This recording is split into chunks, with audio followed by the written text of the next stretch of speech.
What's up, everyone? Welcome to the podcast, a show dedicated to talking about all the progress things in life, like music, content creation, and video games. I'm one of your co-hosts, JesseKazam. And I am about to get dew-faced. Chocolate wasted. Oh, dude, Code Red.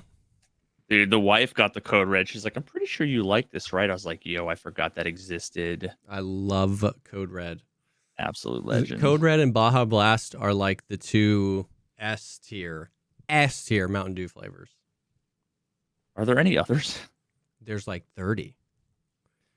Do you want but Voltage? Those aren't canonical flavors. Do you want Livewire? Do you want the Halo 3 Master Chief Game Fuel collab? Do you want the later collab that they did? Do you want the Midnight? There's so many. They spun Baja off into, I know too much about Mountain Dew, I'm just now realizing. They spun the Baja brand of Mountain Dew off into like 9 different. Baja Blast is the OG, but there's like 9 other Baja flavors now. Damn. Like a Mountain Dew Subaru Outback, the Mountain Dew. Yes, the Mountain Dew Grand Cherokee. Yeah, the Mountain Dew Wagoneer. Voltorb. Yeah. Doug Trio.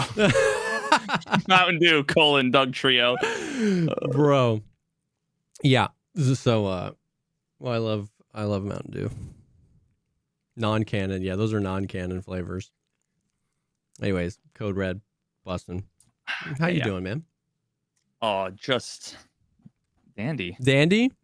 Yeah. Okay, so what the hell happened last week? You were like, it was either last week or right after we filmed the episode of the PP. You were like, dude, I'm hopping into Elden Ring, man. I'm gonna do it. And I'm pretty sure that day, like 4 hours later, I popped into your stream and you were playing something else, and I was like, oh no. I played for like 2 or 3 days. Okay. Oh, that's right. I think you had like done a day prior to that. Yeah. But yeah, it's weird. My controller, it just like, I don't know. I guess it was something about the engine or like the Taptic engine exploded, right? Yeah, the GPU batteries or something that made my controller explode on my desk. Now, hold on. All I know about Elden Ring and Souls games are 2 things. And so what made you break your controller? Was it the game or was it the back seating? I was there for 0% of it, but those are the only things I know about that community, is that it's like the games are hard and frustrating and some people don't like those types of games. And then that community, a lot of it believes you should play the game a very specific way. And the back seating was, there were a couple of moments that were a little trying, but overall it wasn't okay. super bad. Because I used to watch Deadly Slot play Elden Ring when it came out, and Deadly's like the most even-keeled guy in the world, and even he was like, guys, I'm going to turn this ship around. Like, we've got to calm down. Yeah, so it's funnily enough, I had decided I was going to stop playing. Okay. And basically, like, but I was in the middle of a boss fight and basically was like, I just want to beat the boss. And then I'll quit. Yeah. And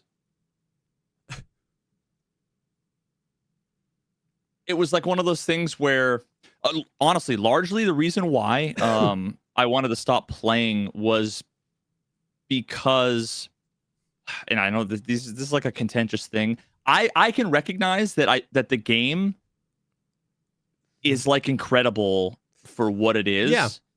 I just don't think that like the gameplay loop was for me. Yeah. That's fair. So I was kind of bored. Yeah. And yeah, so basically I was being like stubborn and I'm like, I just want to finish this fight. And, like 20 minutes later or whatever, after dying like 600 times, It got to the point where I was like, the boss was down to like 2 HP, and I was like full health, and I just got locked into something I'll explain in a little bit. Basically, like a cycle of hell that made it so that I got hit like 4 times and died when he was 1 hit away. Yeah. And I literally was just like, fuck! Yeah. And just hitting the controller like this. Yep. It just like wants to split it at the seam here. And then once that happened and like the D-pad like sunk in or whatever, I'm just like, I just chucked it. Oh man. But yeah, honestly, the thing that bugged me the most, and you know, I know everything I'm gonna say is gonna trigger some Dark Souls like people, and I don't know, like if you want to say I'm whiny or I'm a filthy casual, like fine, okay, like I'm not. Souls like games, I guess, just aren't for me. Like whatever, but the fact that people do like a level 1 no gear, no hit speed run of all the Souls-like games in a row, it's a proof positive demonstration. It's skill-based, completely skill-based. Yeah. So that is like a big plus. Yeah. What bothered me was, how did I describe it? Someone was like, you know, it's like not having played like Tarkov in like 2 years and jumping back in and like playing like a different game or something. Like I forget the analogy that someone gave. Okay. And a better way of explaining it is like, no, you've played FPS games for 20 years and you're like a total, like not pro, but like competent veteran, you know, FPS game. And then you go to play this other FPS game. Yeah. And the controls are inverted and you're required to use the DK bongos. Yeah. Yeah. It's like I know that I want to run, crouch, aim, shoot, but like everything is like bro, it's QWOP. Yes, QWOP, but AIDS. Yeah, yeah. That is, I know that feeling because that's what I feel when I like play PUBG. Right? Like now mine is the reverse. Like in your example, you've played a plethora of adventure games and for some reason this one feels weird. So you know what you want to do in your head, but like executing it. Mine is reverse. Like I've only played one game. Like it would be like me only playing Dark Souls and then going to play Skyrim and me being frustrated that I can't do it. It's almost the opposite where like PUBG is almost like a casual game. It's like, why can't you just move around? But I get in the cycle of like, my brain knows what I want to do, but I can't execute on it. And then people are like, don't you like play shooters for a living? And I'm like, oh my God, yes. I'm like, I recognize I'm very bad at this game, but why is the grenade on a wheel? Why is it not just G to press grenade? Like, I know what I want to do. I just can't do it. Yeah. Yeah. So, and there were two different elements kind of competing. Dying over and over and over and over again to the same boss actually was totally fine and like not. It was frustrating in like a fun way. Yeah, in the right kind of way. Except for half of them brought you back to, so you would die, you would spawn, and then you'd have to run by like 3 birds that fly in, and the birds throw exploding barrels, and they have swords for fucking legs.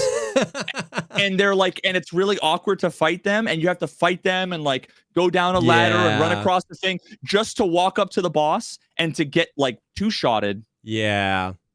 It's like, but when you die and the like little campfire thing that you like resurrect at is 2 feet from the door, at least you get the repetition because you're like, I can do this all day. Yeah. The bosses have 3 phases. Each phase has 7 attacks. Each attack has a different timing, a different way of. So it's like there's so much repetition you have to do to get the muscle memory and the timing down. For sure. That like when you get one attack and then a 6-minute break in between, it'll take you 1,000 years, right?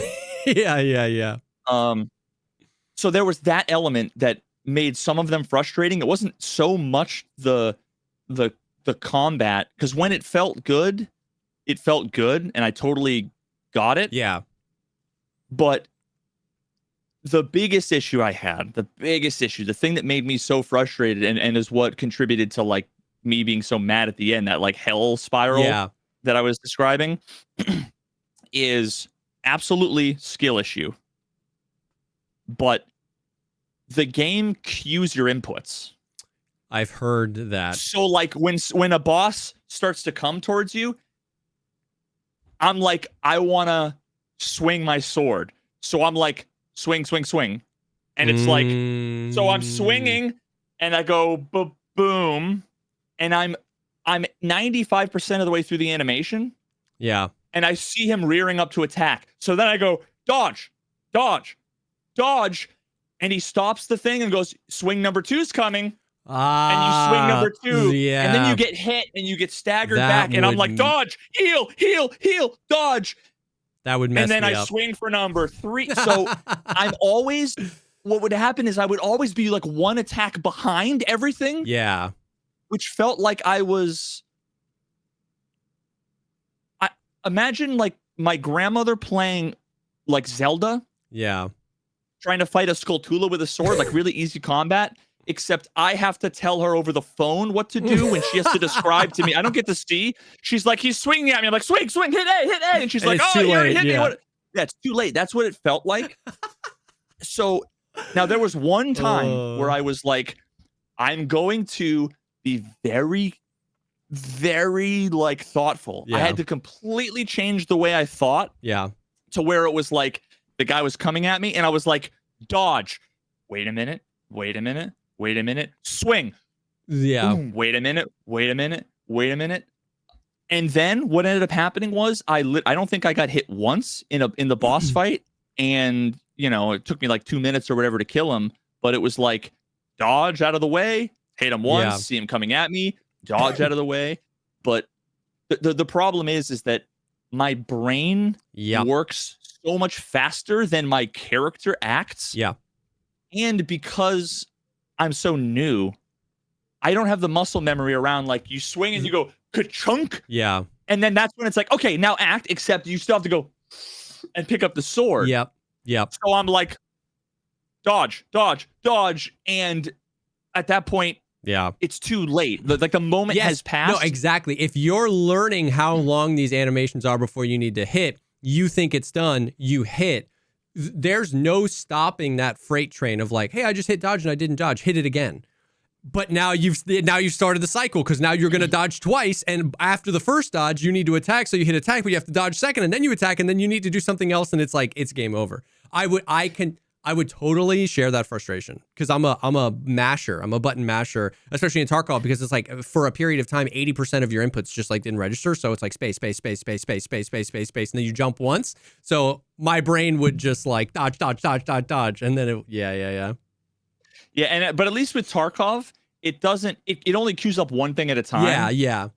You hit space a bunch and it's ignoring all of your inputs until all of a sudden it starts paying attention. Yeah. But it's only to that one jump. In this case, it's like, you've already faxed in your 57 inputs. We have to play through before I can get how that's fun when you're used to it, because it really is about just like executing the right thing at the perfect time. You know what I mean? It's like, it's much more like whack-a-mole than, just spamming. But that would just take so much time to like repath that, brainwave, I guess. Yeah, and everything happens so quickly.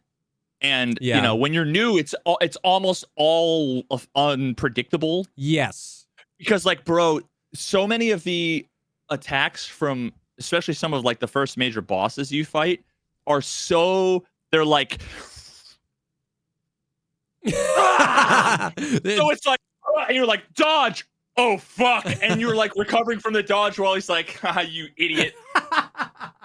They very explicitly are like... and it's like, it's so like, it's so you funny. have to wait Yeah. hold, Because at first, hold. what I thought you were explaining was that the bosses just over telegraph their movements so to help beginners, but it's the opposite. They over telegraph their movement to punish beginners to like set the tone immediately, which I kind of respect. Yeah, yeah. And there's something I experienced that I guess people were saying like is a thing. And I think this is one of those things similar to like when you buy a car that you've never seen before and you think it's unique, all of a sudden the next day there's like 17 of those cars. It's a version of that where Yeah. I went and fought this one boss, which is the one that I ended up like quitting on. Okay. And the first time I fought him, completely sight unseen, I got him down to like 5% HP. And it was like, and he was like, everything he was doing felt natural. I was like, he telegraphed it. I could read it. And then for the next 75 fights, it was like, did he just turn on hard mode? Like, did I get like fucking like pool shark grifted? Yeah, yeah. Like he slow played me, and people are like, yeah, there's that whole like first time, Interesting. fight effect. I don't think that's actually a real thing. Yeah. But it was just crazy. It was probably like me getting in my head, but Yeah. yeah, it was just so. That's what was the most frustrating. And it's always like that in every game, and anybody who plays Tarkov should be able to know when you're trying to do a thing and your character isn't doing a thing, whether it's because of lag or whether it's because of a bug or whether it's because your shit's queued up or you're stuck in an animation. Could be intended design, yeah, but it just so basically I just kind of ended up being like, yeah, it's not quite for me, I think. And I just kind of got bored because like now the music and like the graphics and like the characters and like the vibe is so fucking sick. Yeah. Like I just want to watch someone do a playthrough, I think. Yes. Yeah. Like I just don't think I want to be Yeah. Dude, I get it. I watched a lot of Elden Ring. Like I couldn't recite them to you, but I know like if you rattled off the names of a couple of bosses, I'd probably be able to picture them. Like I'm relatively familiar with the game because I watched a ton of Deadly play it and Sequisha play it and just a bunch of people. Like I love the vibe of the games and they're like crazy RPGs but it just never like I had friends that were like really into Demon Souls, really into Dark Souls, really into Dark Souls 3, really into Bloodborne, but it was just never a thing that I was like, bro, I want to sit down and play this game. But I respect it, you know what I mean? Like I respect that it basically created a genre, right? You've got Souls-like games, you know what I mean? Now, as a result, the Black Myth Wukong, I think, was kind of like almost a Souls-like type game. There was that other one or was that a FromSoft game? Sekiro? I don't know. Yeah. But so it's I respect it, but it's just not my vibe. But that's cool. Yeah. So I gave it a second try. Beat a couple of the bosses. I definitely felt like I was gaming. I just got like too fatigued and kind of bored with the repetition. So but basically I played 2 other games that I won't go a ton into because they were really good, but you get kind of into spoilery territory the more you talk about them, and they're short-ish. Gotcha. Before I get into the last one, so I played a game called Her Story. Okay. Which is another one of those like you're in front of a computer like in fucking 1995, like MS DOS looking Windows NT, whatever. It literally starts off in front of a computer screen, and there's a desktop with there's like a README and like a recycle bin that has like a Minesweeper or something in it. Okay. And then there's a window up that's like the criminal interrogation database. Okay. And there's a search bar at the top that has typed into it murder. And there's 4 videos. And all of them are like 5 to 25-second long videos that are interrogations of a woman at a police station getting interrogated on 4 different days. So you can tell she's wearing like different Yeah, outfits. yeah. And so they don't tell you anything.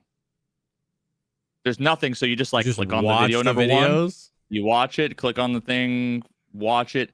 And then, you know, you might hear her in the first video be like, I don't actually remember any of the names or anything now. And I'm not going to try to find like my notebook where I was writing stuff down.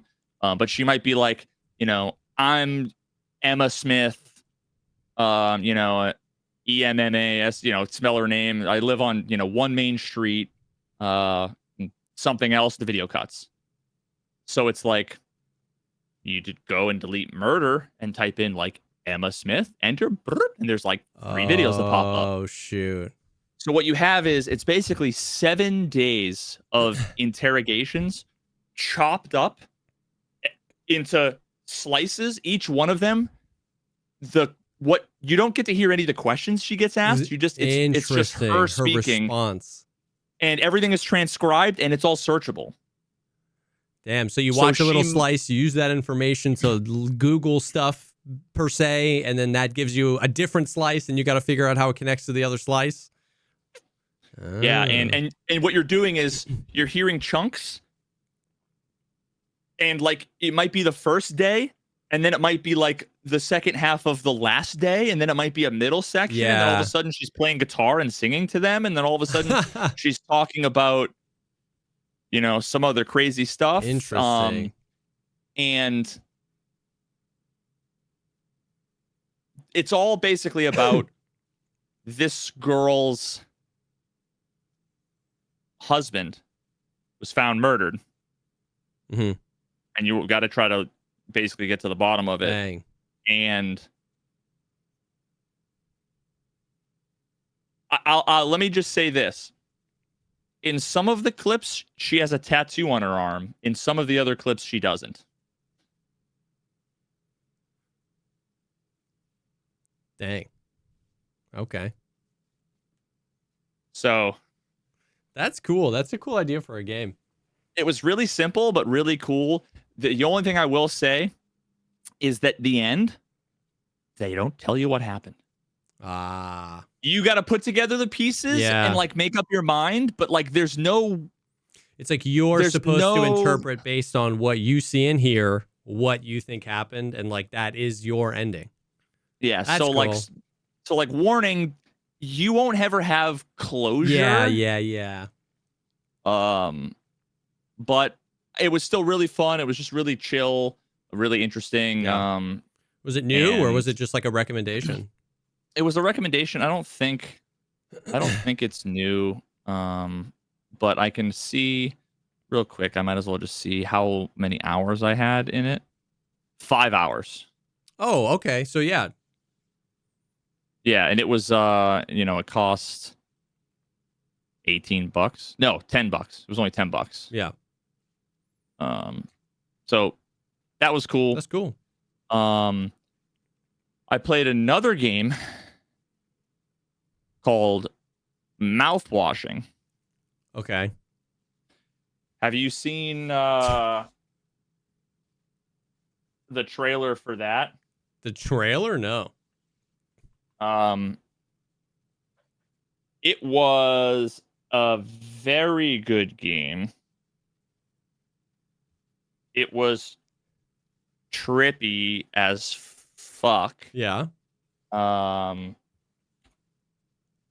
Let me just show you a little itty bitty. Little itty bitty. Mouth washing. Let's see. Can you hear that? Mm-hmm.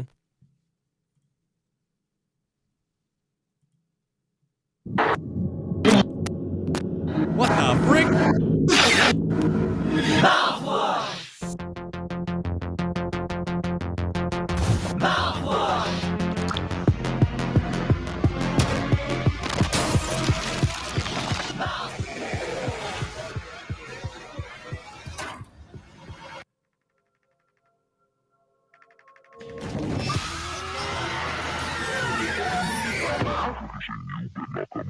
What The hell was that?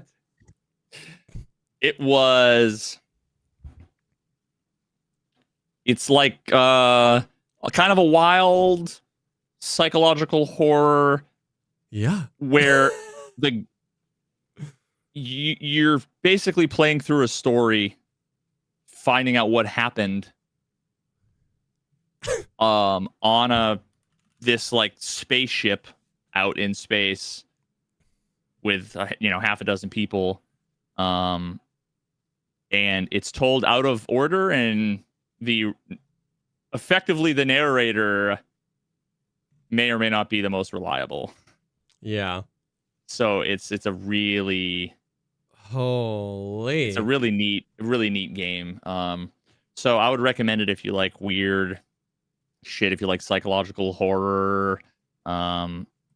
That took me. It says my playtime was 19 hours. I probably left it running overnight. Okay, yeah. So I don't know. I'm not sure how long it would take. Somewhere between like 10 and 20 hours, maybe. And that was $13. And absolutely worth playing. Yeah. So those two games, and then I would say the last game that I decided to jump into finally after years is Death Stranding. Yes. One of the most viscerally not opinionated games, but like people have very visceral opinions about this game. It's like either the savior of the gaming industry or like what a piece of garbage walking sim L game L play. Like people's opinions on this game are wild. Yeah, so I have to say I've only been playing for like 2 or 3 days, so like I don't think, take everything I'm saying with a grain of salt. Yeah. I might come back next week and say, okay, I was totally wrong. Yeah. But I see what I'm going to say my opinion is I see it continuing to trend in that direction. Okay. And that is to say that everything I thought about the game, it makes no sense. Like there's infinitely more walking in Skyrim than in this game. Ah, interesting. Okay. So I was saying this earlier because now I'm not going to like spoil really anything specific. But the impression I've gotten from people who like talked about the game kind of when it first came out, and I remember I actually watched like a video essay on it, and I watched like a review on it, but it was so long ago that I forgot everything. Yeah. No idea what the story is or anything like that. The impression I got was that you spend just hours and hours. That is definitely the impression. Yeah. Clumsily all over the place, just tripping and falling. And now I also have to caveat this with maybe they changed something at some point. Like I'm playing the newer version on PC is the director's cut, and I think there's some quality of life things. Okay, so fair. But first of all, there are vehicles that you get kind of early that effectively negate any and all of the walking. Like it can be tough navigating. Like you can't take them everywhere. You're not gonna like go up a cliff or whatever with them. But like in terms of a massive proportion of the fairly open stuff, it kind of trivializes it in a way. Yeah. But like for all intents and purposes, walking with a full load on your back from point A to point B, so far, I don't know, like it never takes more than 10 minutes. So like it's and so you can press like a button that'll like lean left and a button that'll lean right, or if you press them both, it just auto stabilizes. So I'm holding mouse 1, mouse 2, and W and just vibing. Yeah, yeah, yeah. And they do some, bro. There are some moments in this game where,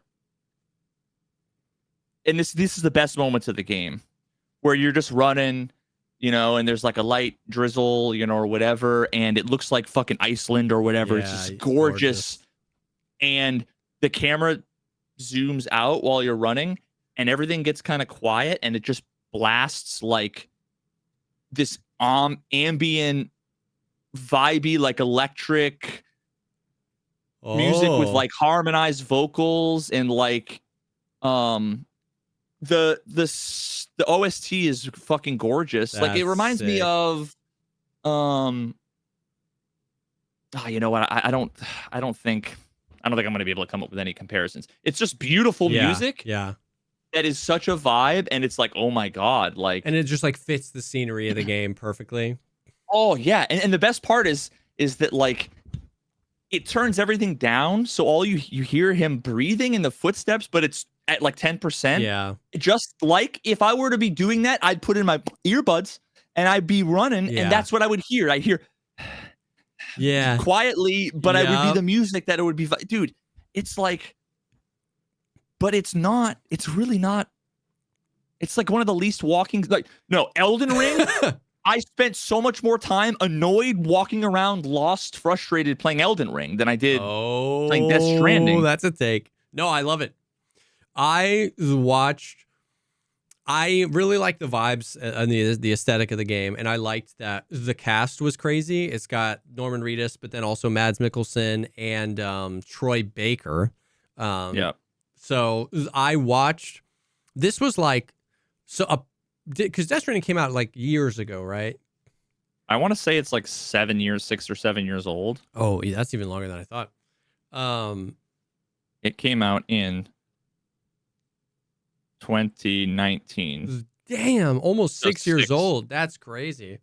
And it looks like gorgeous. Yeah, it looks amazing. So this was probably, I would say, less than a full year ago. Sometime in the year 2024, I watched like a Jeffy at like 4-hour video essay, full spoiler, everything. Jeffy did a video. No, I was saying it was like similar to like Jeffy style of video, like a la Jeffy. Sorry, like a 4-hour full spoiler.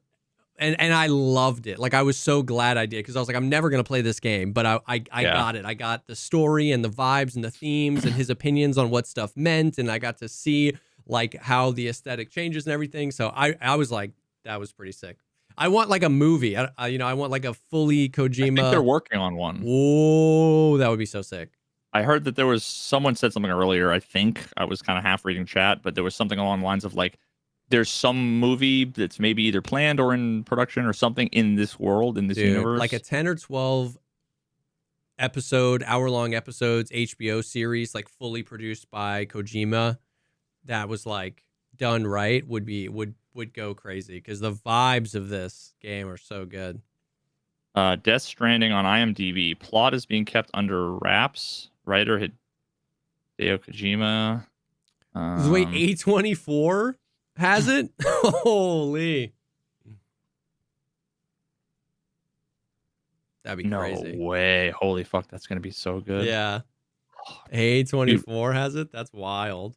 If Hideo Kojima is working on it with them, it's going to be unbelievable. Yeah. Hell yeah. That's sick. That's cool. So the general consensus is that the vibes are good. You're enjoying the game so far? I'm really enjoying it. The vibes are good. The story's fucking wild.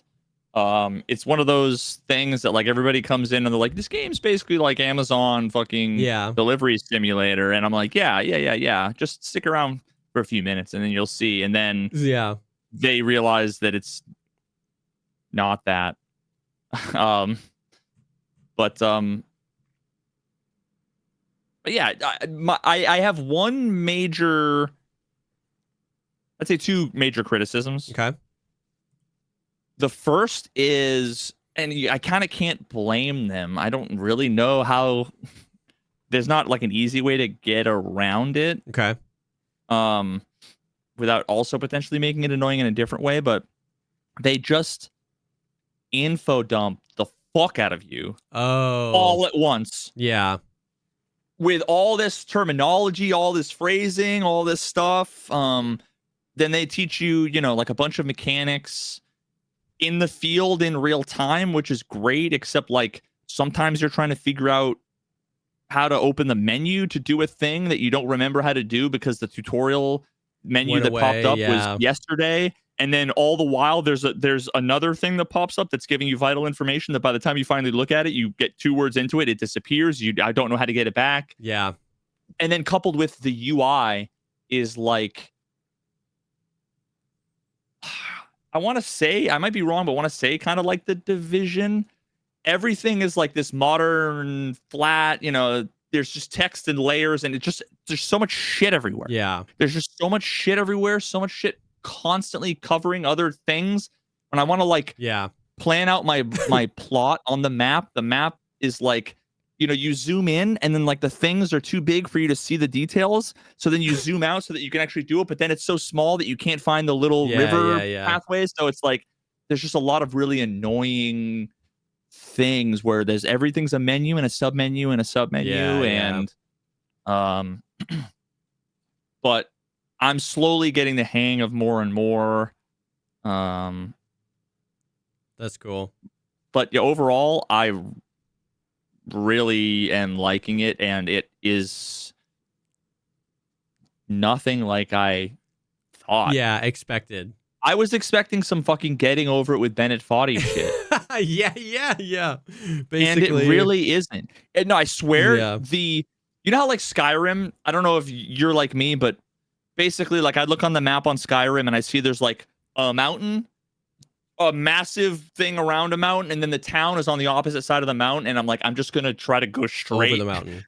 And so you're just like running up on textures that you probably can't run up on with a horse and whatever. This game is, you can like do that. It's like meant to do that. Yeah, but like intended, yeah. So like navigating, even though you have to deal with this stuff, like as long as you're not an idiot and you don't just like hold Shift W while you're running down a hill, because like you will fucking fall. But like so far, I've been playing for 3 days and I've only fallen and dropped my boxes one time. Yeah. And it was like in the home base. Yeah. But I feel like it depends on where you come from and what your mentality is. Like you've been playing puzzle games and loving it. Like the era you're in gaming is like intentionality. You're like looking at the screen, you're solving 10 problems at once, and you're like, how do I get there? If somebody played Metal Gear Solid 5, The Phantom Pain, that was the last Kojima game they played, which was like, you could freaking Fulton people up and snipe and run and gun, and they were like, Kojima game! They're probably Shift Wing down the hill and being like, this game sucks. Like, you're like perfectly primed to like enjoy the hell out of this game with like what you've been playing and what you've been vibing with. Oh, yeah. So I think that's what I was going to say. I forgot that I was going there. Was the way that people describe this game, the only way I can make sense of it, I guess there's 3 options. First is that like I'm playing a different game they're playing because like there was a million patches and quality of life and they nerfed everything and made everything easy, and like I don't know. I don't know. Yeah. But if we're playing the same game, then there's 2 explanations. The first is that people are being like, they're being like coy in a way that like, if you were trying to convince someone to watch Lost, or not even convince them, you're just telling them about Lost. Yeah. You would tell them about the struggles of a group of people on an island surviving from a plane crash. Yeah. And how crazy it is, how hard it is to survive the island after a plane crash. And it's just an island and there was just a plane crash. And then you'd be like, sounds fucking boring. Yeah. And then but you don't say anything because you don't want to spoil anything. You don't want to give any more details. Like, so, but what ends up happening is that like you trying to keep it like untainted for them means they'll never watch it. Yeah. So it's either that, and I actually think that is less likely than the second one. Yeah. Which is, I think some people are just like too coked out on like TikTok, whatever, Yeah. that like they can't handle watching like a couple of really sick cutscenes Yeah. and like vibing out for 4 minutes while running through like a beautiful environment. Yeah. Like they need to be like bunny hopping, you know, or like fucking Flipping their flicking around a knife. knife. Yeah, the fucking karambit, you know, like Yeah. so yeah, it's either that or Yeah. people are being boy and they don't want to spoil things. I have a feeling that I don't know that like, but I just, and I remember like watching. This could be like one of those memories that you just kind of like fabricate after the fact, but I just remember watching the one of the reviews, and it was probably to avoid spoilers. You know, like here's the thing: I would remember seeing specific things in the gameplay, but I wouldn't remember the like. Here's the caveat at the beginning with the, I'm not going to get into spoiler territory. Like I wouldn't remember that, so maybe they did that. But it was running through grassy, rocky areas, constantly tipping over with shit, which is just not a thing. Yeah, not a representation of like the game. No, like there's like an enemy camp with like dudes, and you're supposed to like crouch and like sneak and whatever. And like the only time I'm ever doing this is when I'm in 1v4 hand-to-hand combat with 300 pounds of shit on my back, running up a hill in the rain. And I still have no problem. Yeah. I might drop a box, but like, I can do that. Yeah. So it's just so different than what I remember. Yeah. You know, you spend so much more time doing other things. Yeah. That some people might find totally fucking boring and like snooze fest. Yeah. But the idea that it's just boring walking sim is just, I can't say how wrong that is. Yeah. I remember thinking that when I watched the breakdown, I was like, whoa, there's so much more to this than you just saw. It was just like the year after it came out, it was just like nonstop clips of people falling over with boxes. Like there was like exclusively that. There was not a single like part of a cutscene or getting in a vehicle or anything. So I remember watching the video and being like, whoa, there's a lot more to this game. Yeah. Well, that's cool though. That's dope that you're vibing with it and enjoying it. Yeah. Bro, have you ever gotten a hair splinter? No. This is a thing I had never even heard about until yesterday. Sometimes called a hair sliver, happens when a strand of hair. So I got my hair cut yesterday, and on my finger, you know, it's just like I noticed it while I was streaming. It felt like a really sharp paper cut.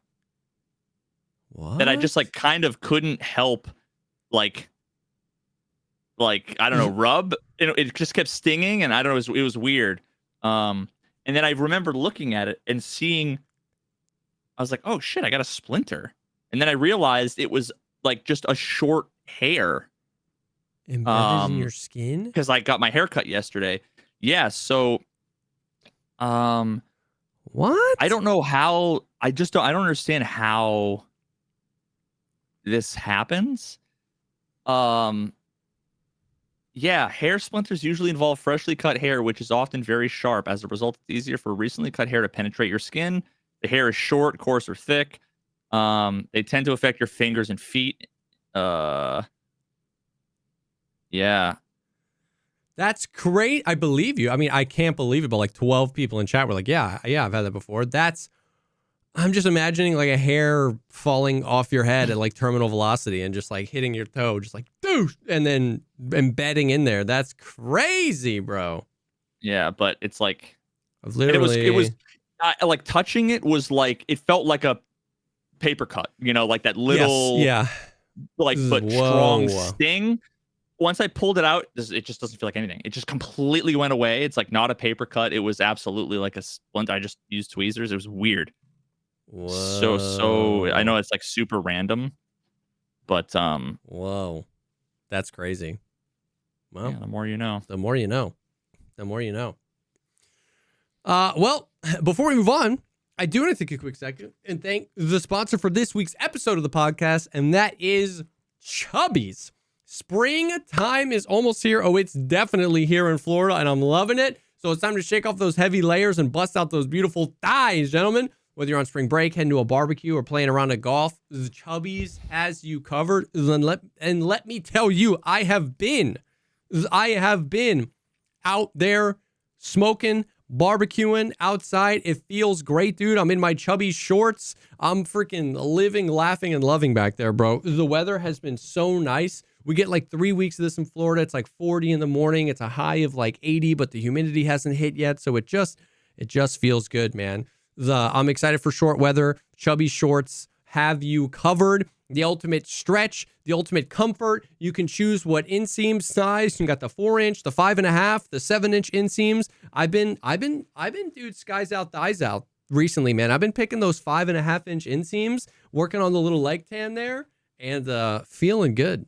Feeling good. Lawn of the month out there smoking with my Chubbies flannel and my shorts, bro. I'm like living it up, dude. On the side of your grill, you got your trophies. yeah, my lawn of the month trophies.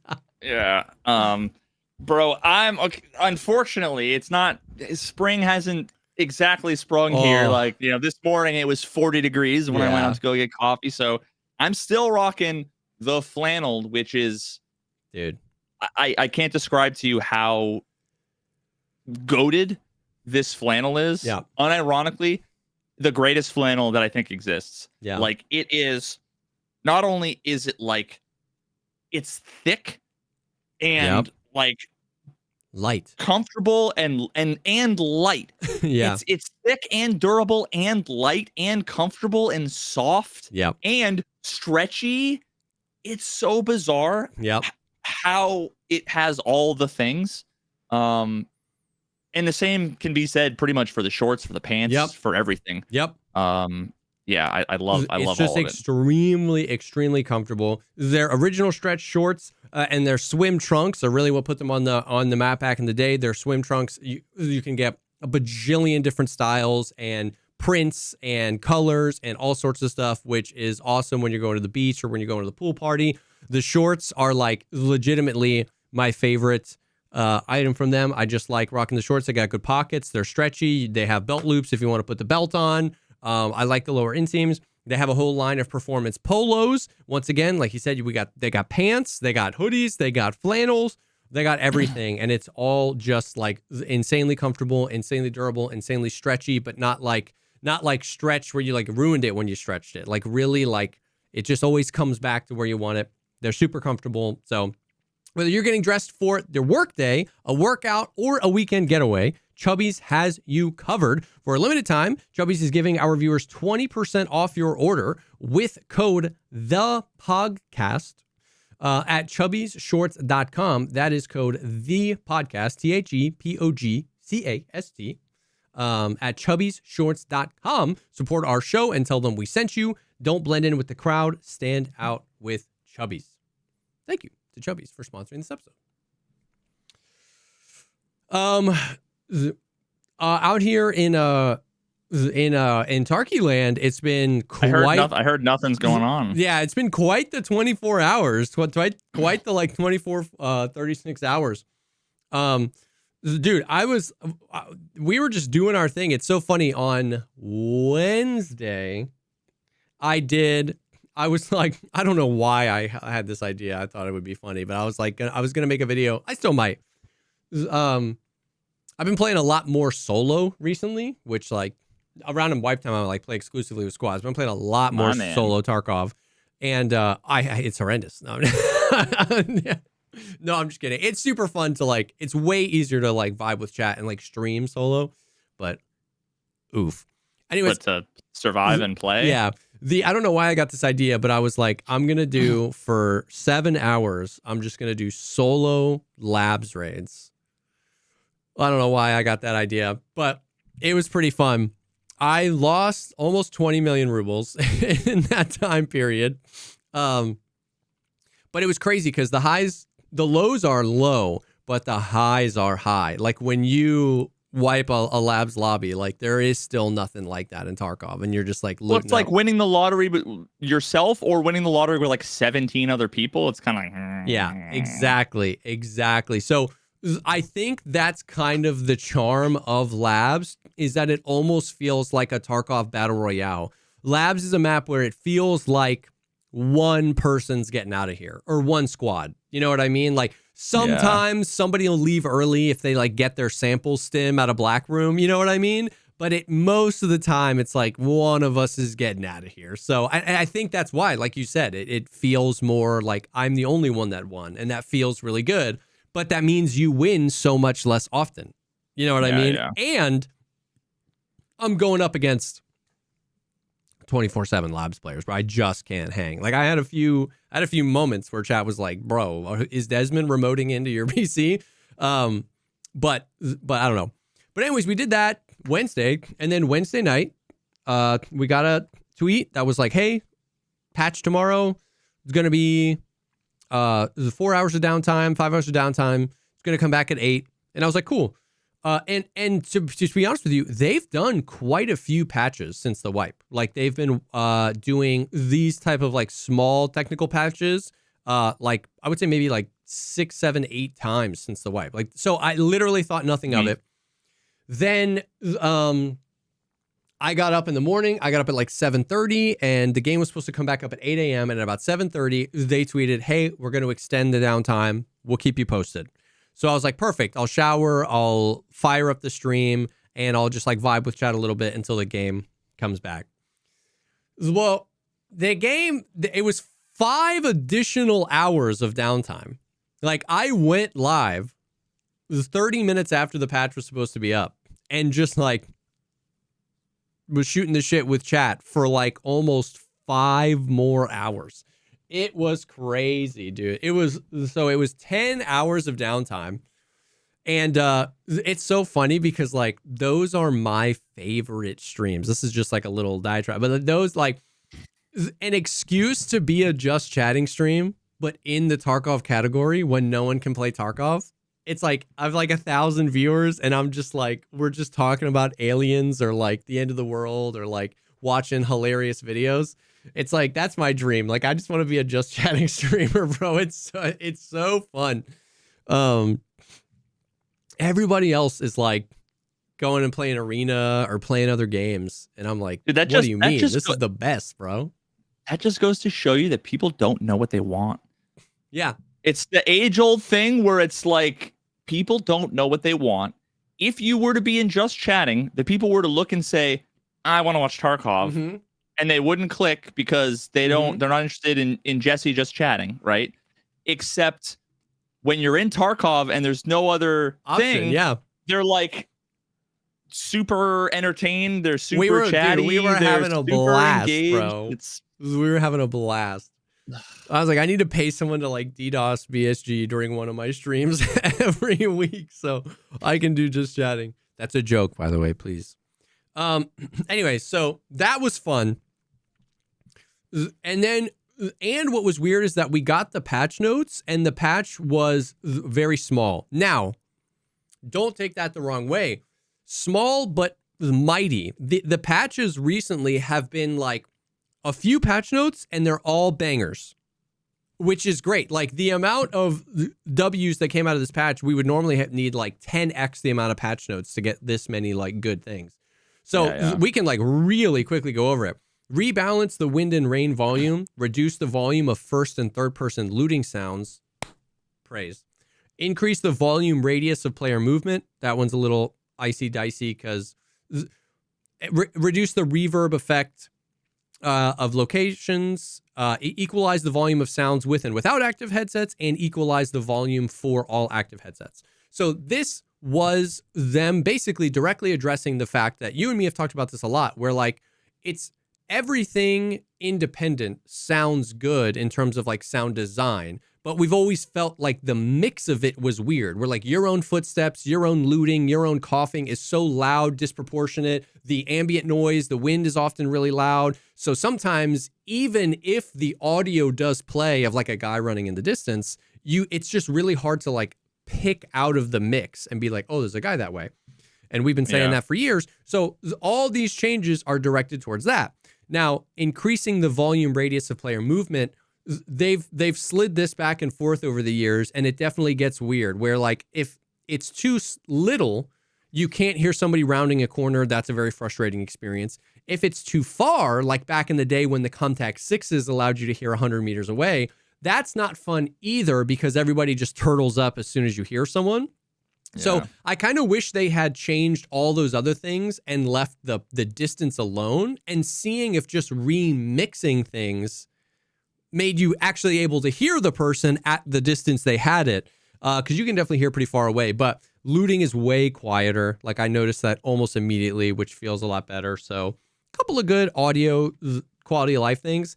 It wasn't like addressing any of the bugs with the audio, right? It was just like, we're like kind of remixing it. So small W there. Improve the flashlight system. So they didn't change the way a flashlight shines at you. All they did was if you have 2 flashlights on your gun, it's only going to look like 1. So they didn't change the way 1 flashlight blinds you. They just made it so you can't like quadruple it's not stack. Like additive. Yeah. They added a new key case. So like an ammo box, but for keys. It's 7 by 11. So 77 cells. You can put key tools in it. You can. Is it like a 1x1? It's like the size of a money case, 2x3. 77 cells. You can put key tools in it. You can put key card holders in it, and you can put Gingy keychains in it. You cannot put SICK cases or docs cases in it, but it's a ton of space, and you can make it almost limitless space by throwing key tools in there and stuff like that. So that's cool. Just a little quality of life thing. They added new crafting recipes at Intel Center. We're going to come back to this one, but removed the found in raid status for all ammunition. Okay. The flea is no longer found in raid. You don't need anything found in raid for the flea, right? So there was no reason for found in raid ammo to exist. It only created problems because you know how you were surely playing when they added the top up feature. So let's say you survived a raid and you use some of the ammo out of your secure container and you want to, instead of going through all your ammo cases to find the BP, you just right click on it and hit top up.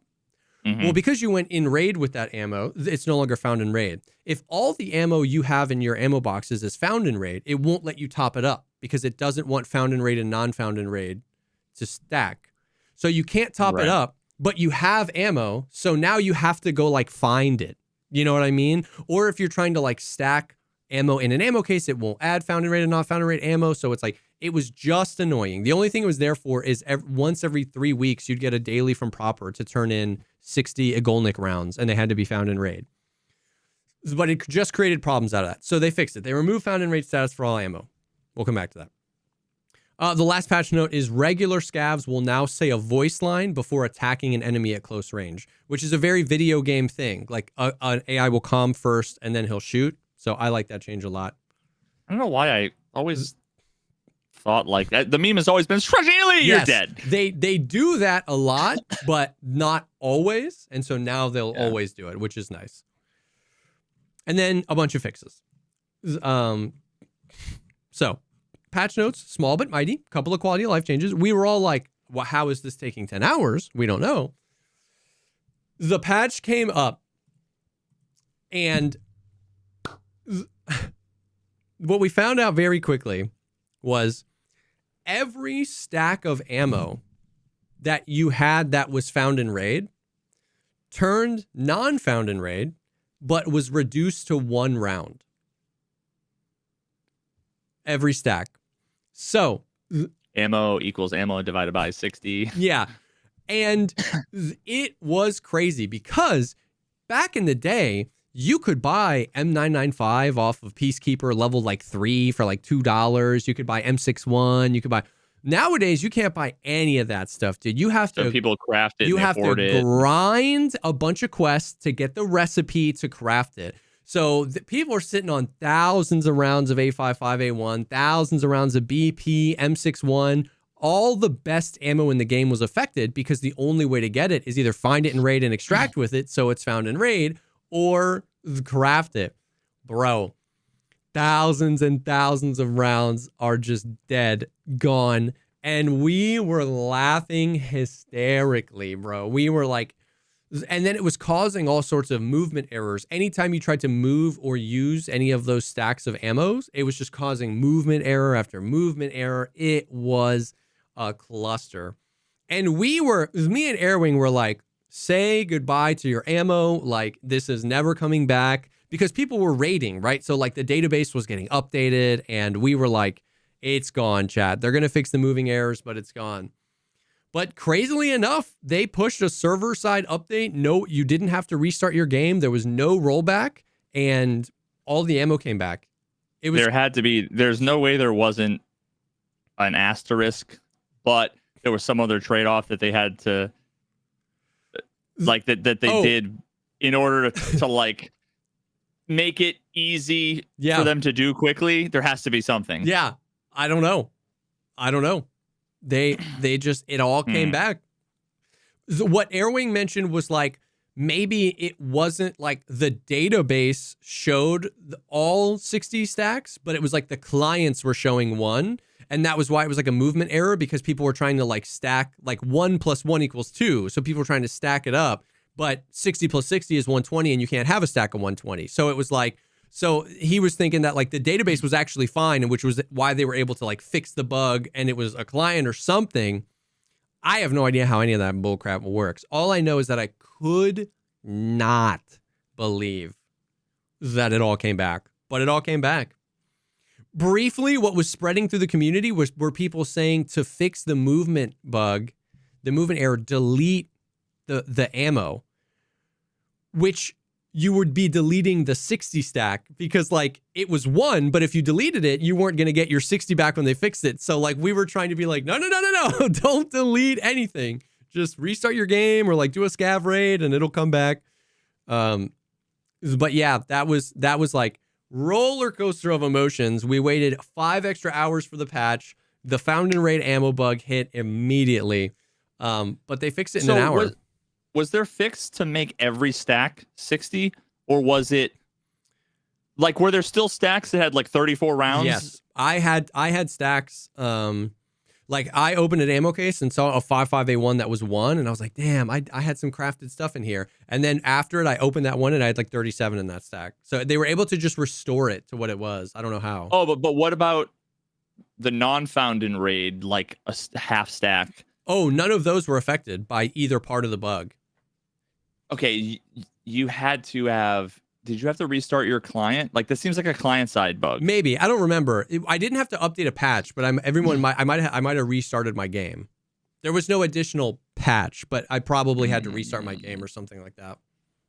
Yeah, I guess there's ways that it could have been. I just couldn't believe it. I couldn't believe that, and they did it in like less than an hour. It was all back.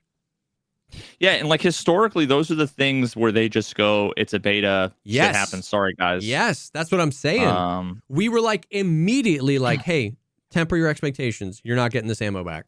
Because I just believed it. Like, I wasn't lying. I just was like, I don't want to be like, guys, they're working on it. Like, I don't know. Like, in my experience, we're not getting this ammo back. And not only did we get it back, we got it back fast. So I was like, whoa, props. That was dope. Anyways, so then we realized that the reason this was taking so long was because they were adding another event, and this event is called Labyrinth, and there's a couple of achievements you can get and a couple of quests. And so we were ripping through the quests, me and Airwing, and I was literally about to get off. They tweeted this picture, and it's like Tagilla in this like crazy mask with like horns, and he has like his sledgehammer is like an axe. It's like BDSM sex dungeon Tagilla. And it was like Labyrinth event. Leather Daddy. Leather Daddy, giving Leather Daddy a paddle. I still have that sample somewhere of you saying that, giving Leather Daddy a paddle and saying, "Don't spank me." That's AI generated fake news. Nah. So we got the event, and we were like, I was literally about to get off. I was about to get off because the stream was so late and whatever. And we were doing the quests, and like the first one was go to ground zero and get this thing. And then the second one was go all over to like 5 different maps and look at the playgrounds. And then the next one was like, go find this key. And it was like, it was just whatever. And I was about to get off. But then we realized, you have to find a key, and in the basement of the west wing of the Shoreline Resort, you know how there's like that empty pool in the basement? Mm-hmm. There's a door, one of the doors that's always been closed, you can open now with that key. And when you open that key, you open it, and there's a giant hole in the floor, and you drop in, and you turn around, and there's like a real crazy looking door with like a maze on the front of it. And oh God, is this fucking Westworld season dude, 7? Yes, dude, that's exactly what I said. I said it's the road to consciousness, the maze to find yourself. Yes. And also someone just said in chat, and I realized that it's pretty spot on, that that has to be, the Tagilla thing has to be a reference to like the Minotaur in the Labyrinth with the horns, and the Minotaur usually has like a fucking either a big hammer or you have no idea. Yeah. Oh. So there's like a maze on it, and like where all the flavor text is, we're like learning about this company called Gnosis, and apparently assless chaps. Yeah. And apparently Gnosis is like a company that builds amusement parks and playgrounds, but apparently they're Naussis. Knossos, which is also apparently like a Greek word. And well, there's Gnosis is Latin. If it's GNOS, that's like knowledge. Yeah, no, this is KNOSSOS. NOSSIS. And there's is Bronze Age archaeological site in Crete.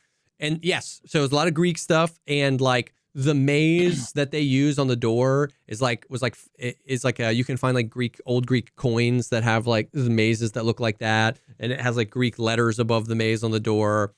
And like Gnosis is this company, they build amusement parks, but apparently they do some really shady shit under the covers, and we don't really know what they're doing, kind of like Terror Group, but this isn't about Terror Group, it's about this other company, Gnosis. Anyways, we're doing the quests, and we were time gated. So we did 3 quests, and it was just like, wait an hour. And so I was like pissed, and I was about to get off. I was like, this is dumb. Like, cool event, whatever, but like, what am I going to just sit here for an hour and wait for the next quest? But then we pulled up, or you can buy 65 gems. Yeah, dude. For $1.99 with an Apple Store micro fucking. How purchase. are we not there? That's crazy. That would be so dystopian. We pulled up Axel's stream, because as a solo, he can get through everything faster. So his like timer, like his time gate went up, and he got the key card. He did the quest and the quest and the quest and the quest and the quest. And we pulled up his stream. You jump through that hole. So you have to get a key. You open the door. You jump in a hole. You turn around. There's another door. You get a labs looking key card with like this crazy like design on it. And you use that, and it's a transit to a completely new map. Yes. Ooh. Yes, bro. And immediately I was like, I'm in. I went and I was like, babe, I'm not getting off. I have to keep going. What did you, when you say that, that's what you sent to me via Discord, what did you say to your wife? Because you were like, babe, sorry, I gotta cancel the podcast. Like, that's so true. So because that is unprecedented. We've never gotten a map, like, not teased, not like as no, this is the snow all over again. Yes. Yeah. Or the, was it airdrops too? Was just like, what the fuck? Yes, airdrop snow. Like, this is up there with the, like, we literally had no idea this was coming. And so you transit, it's the same transit mechanic like you can transit between the maps right now, which is like you do the thing, you hit the interact, and then you have the ability to pay to send some things back to your stash. And then once you do that, you do like an 18-second countdown, and then you like your screen fades to black, and now you're loading into another raid. And this map is called the Labyrinth. Yeah, the Labyrinth. And then, so we watched Axel, so we knew a little bit, but me and Tower and Liston and Airwing, we were 4-manning. We were plowing through these quests, and we finally got in. We all spawned alone. And it separate. This was The most fun I'd had in Tarkov in a while. I went on this tirade the other day about like how like in so many genres, people long for the days when nobody knew anything. Like, 2019, 2020 Warzone. And everybody was like, you watch the footage and it's so funny because everyone's like walking around. They're not like slide canceling off of roof, 360 no scoping. Everyone's like wondering what the loot is. People are nostalgic for that in Tarkov too, when like nobody knew what was going on. It was just a wave of that. We didn't know if we were alone. We didn't know if we spawned into 5 separate instances of this map. We didn't know if we spawned in 5 different places, but we were on the map. We didn't know if there were other players on the map. Did you try to like shoot your gun and like hear? Dude, literally take your suppressor off, shoot your gun. Yo, I think I can hear you. I think I can hear you. But the thing is, you all spawn alone in an escape room, basically. You have to figure out how to get out of this room. And when you do, there's a center, like super labyrinthian map, and we could find each other. But it's 5 people spawn. So if you go in solo, there's 4 other players. We were as a 4-man, so there was another player. So it's PvP in there too. And was it a good puzzle? I mean, they're simple, but they're very simple but effective. It's really just like find a key. You have to use that key to unlock a door. You find something in the room of the door you unlocked that disables the trap that's keeping you in there. So the room I was in, there was only one way to go. And that way there was like a bunch of like leaky gas canisters and the gas was going out. And if you got too close, you have to set that on fire. If you get too close, your whole body takes damage. So you're like, okay, I can't go through there. So you're looking around and you find a key, and then I unlock a door that lets me go into this cage, and then I can climb and vault up through the ceiling to another room, and I find up there a red valve handle, and I grab it, and then I take it back down, and I put it on the pipe, and then I take it off, and then the gas is done, and then I can go. Is there like an animation to like, no, it just yeah, which is fine. It's fine. And then so there's 5 rooms. Everybody spawns a different room. I've done that one. There's one where like gas cans are leaking gas that's on fire. So it's like flamethrowers, and you have to find a key, and you find a key. Then you get through into this catwalk, and then you're looking for a blowtorch, a consumable blowtorch. Then you go back to where you started, and there's a door that's locked with a padlock on it, and you blowtorch the padlock. Then you go in that room, and you can turn off the gas. And then there's one that is like another gas thing, and you have to jump over this like chasm of poison water. If you touch the water, you get the like actual poison that the cultists give you. There's another one where you have to follow a line, blowtorch a thing, it lets down a gate, then you can jump over the poison. There's one with like shotgun traps, and if you're not careful, it'll like blow you away. That's the only one I haven't done yet. And then you get through the trap, and dude, you're just like, it's underground, super like labyrinth, like candles and cultisty and weird. And Killa and Tagilla. Tagilla's always there, vengeful Tagilla with the getup. Killa is there sometimes too. And then scavs can spawn, and they all like, I killed 4 scavs. Player scavs? No, I killed 4 scavs, and when you extract, all of their names are just in Greek. They're like the Greek names. So they're like all these crazy scavs. Like Greek letters, like Omega, blah, blah, blah, all that stuff. Yeah. I guess that kind of goes in line with like the container. The whole thing is like this crazy like Greek mythology. I don't even know. Oh, yeah, wait, did I say Gnosis was Latin? Yeah. It is Greek. I don't know why I said it was Latin earlier. So you go out and you're just trying to navigate your way through. There's the Killa Tagilla, there's potentially other players, and then there's tons of traps. So there's tripwires all over, but they're F1s, which is great because that means when you trip it, you have time to get away.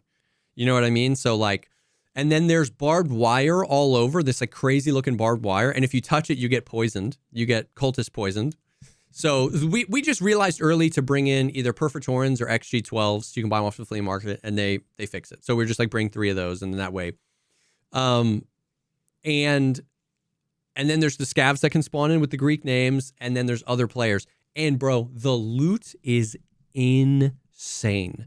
Literally everywhere. There's an insane amount of loot, bitcoins, high value Tomorrow streamer there's gonna be items, nothing there. vertexes, yeah, VPXs, everything. And Kill It Tagilla with like crazy gun builds. And then in the center of the labyrinth, there's a room. And bro, do you remember like 2.5 years ago when Nice Guy and his cronies went off on they were the Sons of Soon, and they're gonna nuke Tarkov. There was gonna be the EMP. Yes, the blue flame. There's gonna be this huge EMP. The cultists are gonna the map is gonna change. Dude, it's in this room. There's like fully assembled, like Fat Boy. Yes, fully assembled like missiles, like big thick missiles in this room. There's one like being assembled on the table. There's plans for like. I wish it was actually like the old like hanging in in Lost. Yeah. The big boy, fat man, whatever. I know a massive one hanging from chains. Wouldn't that be so sick? That would be insane. Subtly, also like dripping. Green. Radioactive goo. But like, so there's all this stuff. There's computers down there. There's plans. So it was like this crazy. We were like, holy cow! I can't believe it's actually here.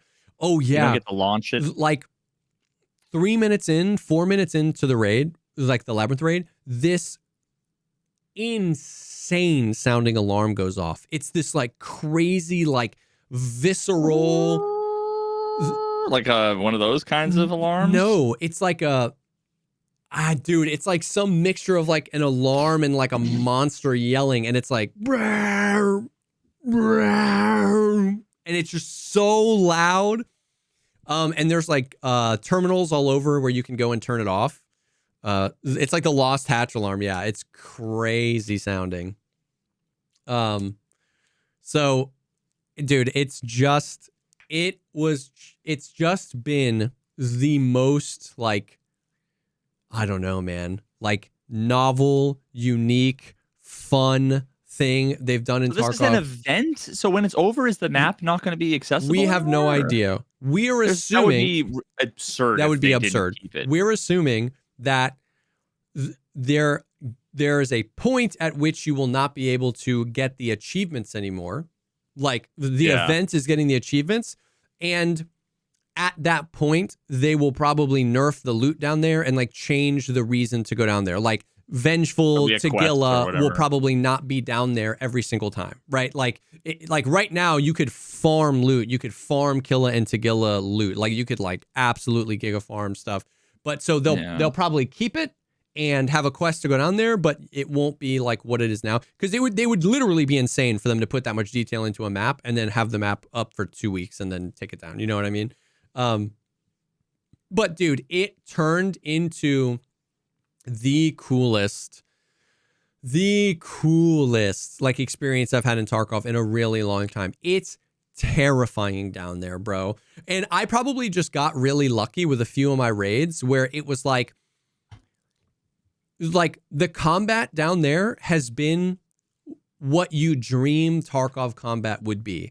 Like the perfect amount of like tactical ratting and chatting, because nobody knows the map.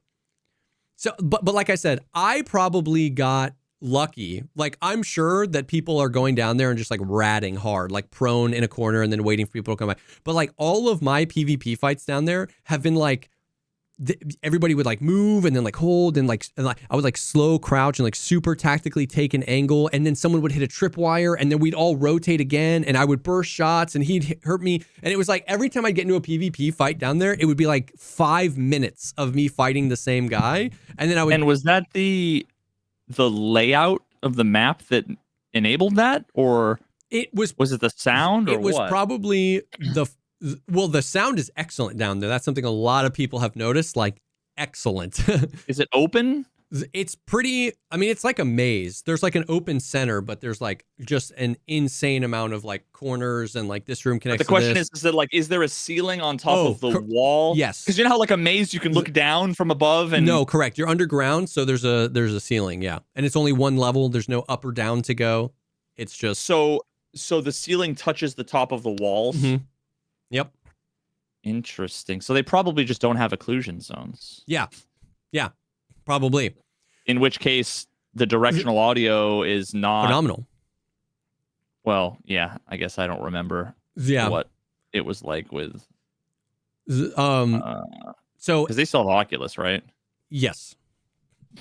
And so this also, because of how small the map is, this also feels very like Battle Royale. Like what? Like if you go in there as a solo, like one person's getting out. The only thing that's kind of weird is like because you can 5-stack in Tarkov, you can 5-stack down there, and then you're the everyone. Oh, there's only 5? There's only 5 players. So you can 5-stack it if you have 4 friends, and then as long as Killa and Tagilla don't kill you, you just farm the loot. Which is kind of like meh. But other than that, it's basically a battle royale. Like the map is so small, and there's only two extracts. One will open after about 10 minutes. So it's just inaccessible, and then you hear this crazy sound, and that's the extract opening. The other extract is there are keys on Killa and Tagilla, and every once in a while you'll find them on the scavs that you can consume for another extract, and you can take it whenever you want if you have the key.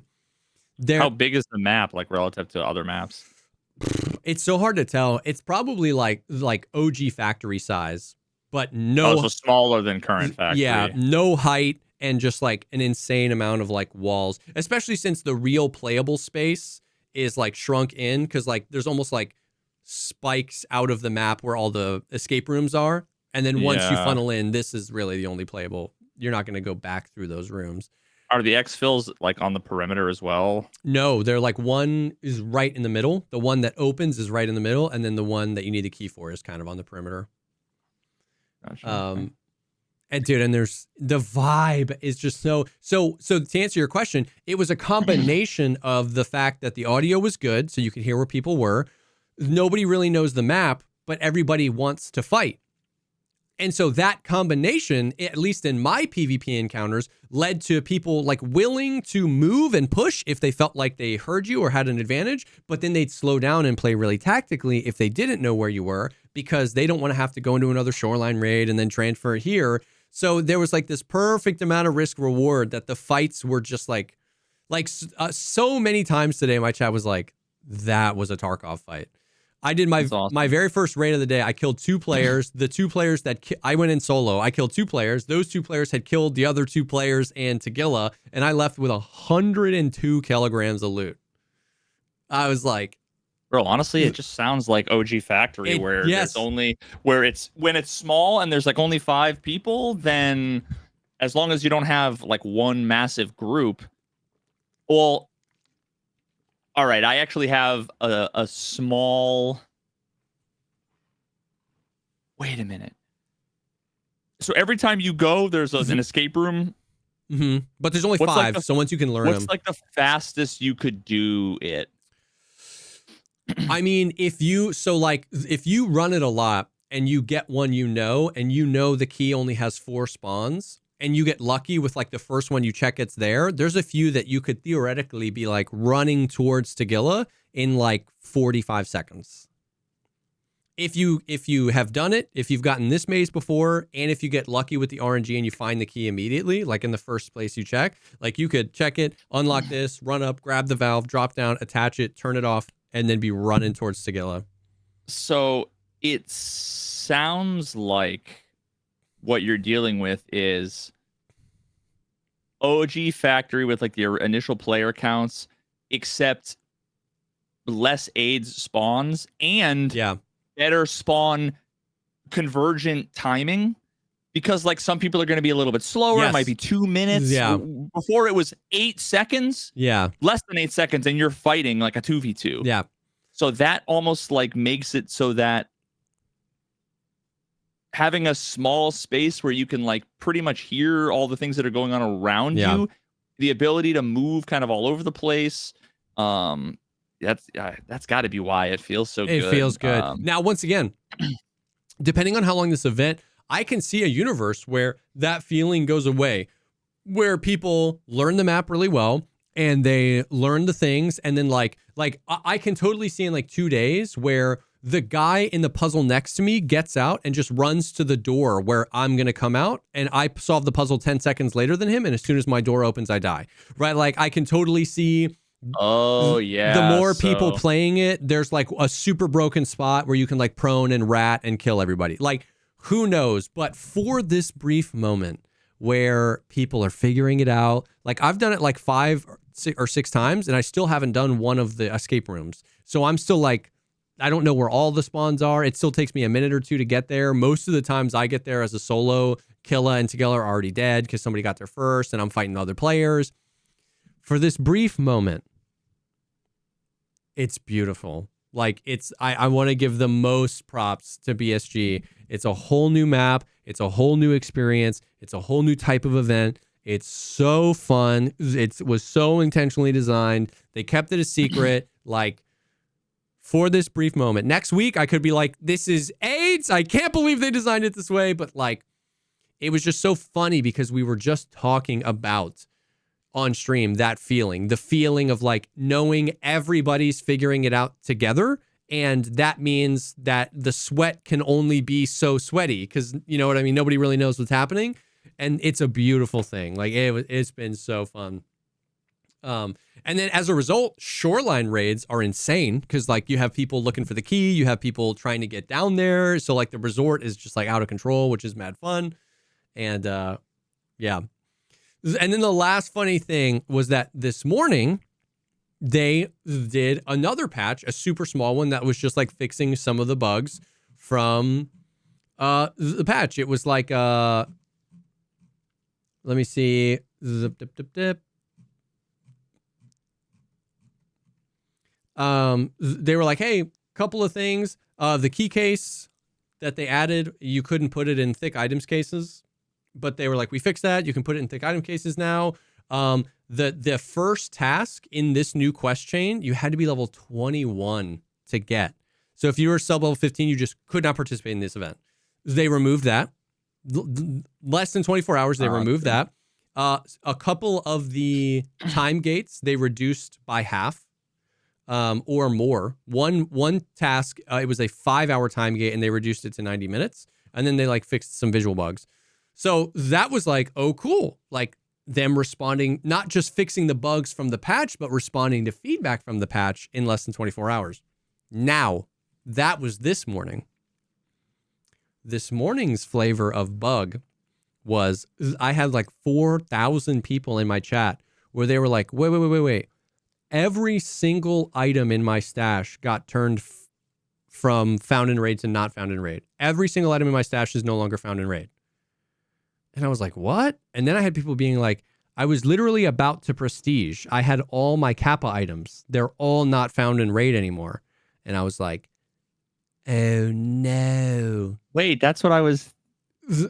That's the thing that I said. There's always a fucking trade-off or a but... Whenever they do like we fucked up, we're gonna like band-aid on top of everything. Yeah. There's like always it's so much easier rather than put logic in to say if this was found in rain and blah blah blah and this and that. If it's just easy to like say all stacks make them 60 or everything. Oh no. Yeah. So literally so many people. It happened to Gino, but it didn't happen to me. So it wasn't happening to everybody. But every single item in your stash was no longer found in raid, which at this point, found in raid has been bastardized into all that matters is quests. Like the flea doesn't need found in raid anymore. Like you can, it literally is just a mechanic for quests now. And so nobody could turn in their quests if they were holding on to things. Now, once again, an hour later, they fixed it. And the way they fixed it was if your account was affected, what they did was they just reversed it. Every single item in your stash, whether it was originally found in raid or not, was now found in raid. They just like, it wasn't just the things that were found in raid that lost that status. It was everything in your stash. So it ended up being the same exact. It ended up being beneficial because a bunch of people were like, oh, sweet, I had a Ledex that I died with. Now I can turn it in for Crisis or something. So it ended up being mad helpful. And we were talking where it was like, I think we'd all agree we would choose that over that problem not getting fixed. Like we would choose them over correct than not correct at all. So if you were affected by the bug, you're chill now. But that was just there in the past 48 hours. There have been 2 times where like it was full blown Armageddon in the Twitch chat, in the official Discord. It was like Armageddon, bro. But once again, props to them. They fixed it both times, and they fixed it both times within like an hour or 2 hours. Like they are kind of on it, bro. It was crazy. But dude, yeah, the event is just awesome so far. Like it's just been really fun. I want to play more. It's been a really interesting, unique experience. So props to BSG for just everything over the past 48 hours. Like it, yeah, they're kind of cooking. So W. Oh yeah, dude. W. The only other like Tarkov thing, I've been ruminating on this in the back of my mind. Bro. So like, you know how the cheater conversation has, obviously it's just like a very prominent conversation. And then ever since they added, we've talked about this before, ever since they added the stats page where you can view someone's stats, you can view their KD, you can view how many hours they have, you know, that's led to these crazy wild goose chases where like, you know what I mean? Like people die in a super not sus way and they're like, he only has 1,200 hours. No way, man. And I'm like, do you have any idea how many hours 1,200 hours is? Like, it's crazy. But I will say, I have been losing my mind. I have been losing my mind recently. Nothing makes sense to me anymore. The amount of times in the past couple weeks I've died to players that I specifically have the thought in my head, this guy's really good. Like, this guy's insanely good player, not cheating, super legit. Like, wow. Like, that guy knows this map very well. Like, I noticed this a lot on labs, on Shoreline. Like, this guy knows the angles. He knew what I was doing. GG's. And I go to look at their profile, 123 hours, level 59. And I'm like, what? And then every single time in the past, no, once again, I'm not making any confident assertions. I'm just explaining like a gut feeling. So yeah. And then over the past couple weeks, almost every single time I've died and been like, bullshit, that guy's cheating. No way. 3,000 hour account, super normal stats. Like we're just in the upside down. Like, welcome 2025, my friend. Yeah, dude, we're in the upside down. I don't know what anything means anymore. Like what I'm rationalizing that what's happening is that because prestige is around, the value of an account, you know how like on the account selling websites, an EOD account was more valuable than a standard account. Obviously, a prestige account has got to just be mad valuable. And so what I think is happening are people are selling their prestige accounts. Really good, legit players that aren't cheating are selling their prestige accounts, buying new accounts, running them up to prestige, and then selling them. I don't know, but that just makes sense in my brain why I'm running into people who don't seem sus. But also I'm like, there's no way you know that angle on labs in 92 hours. Like, there's just no way, bro. Unless there is... like that's the only other explanation I can think of, right? Like, because to some extent, like, you kind of have to defer to someone's instincts and just say, like, yeah, I can't say either way, obviously, but unless like there's like a bunch of, I don't know, like Russian streamers or like Desmond on 19 alt accounts doing like a 0 to 60 speed run. Yeah, that's what I'm like saying. That kind of thing. Obviously that would be sus, right? Like there would be no reason outside of content creation. what would be the reason for like smurfing other than cheating? Yeah. I don't know. You know what I'm saying? Like, I can't really think of any reason. Yeah. It's not like inherently fun Yeah. to like do that by yourself. Like, it's entertaining for other people. I guess like maybe some people might find it interesting, but you know, it's like people.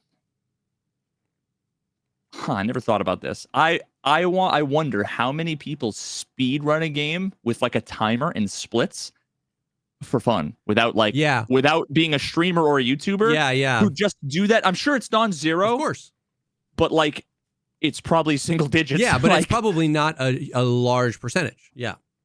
So yeah. And once again, this is not just to like make any point of anything, because like it's more just a complete change in feeling. Like after 9,000 hours of Tarkov, right? Like I've run the gamut. I used to be the guy that's like, cheating is not as bad as you think, guys. I used to be the guy that's like, they're doing everything they can. And then I, got super jaded and super, like I've run the gamut.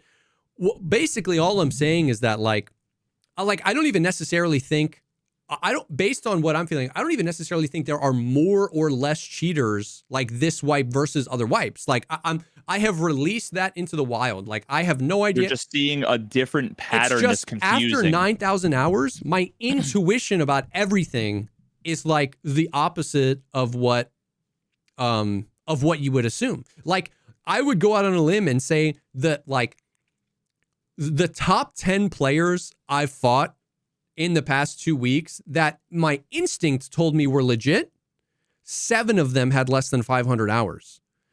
And if I was reasonably confident that I was cheated on 10 times in the past 2 weeks, 7 of them had 3,000 hours.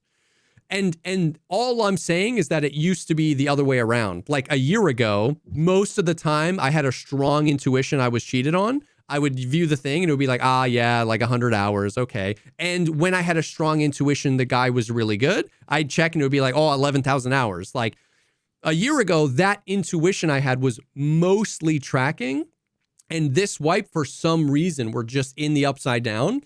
And once again, there's probably an explanation. I'm not saying that cheating is worse or any better, but it's just been so weird that like you just have to, like, I've just been making the game time decision in like 1 second if I'm going to report this guy or not, because you can't go down the road of like sitting at a guy's stats page and being like, well, I mean, 192 hours, if you've watched Glorious a lot, like it gets like, I'm full blown back to just like, all you owe BSG is like your own integrity and you move on. Like if you feel like that was sus, report.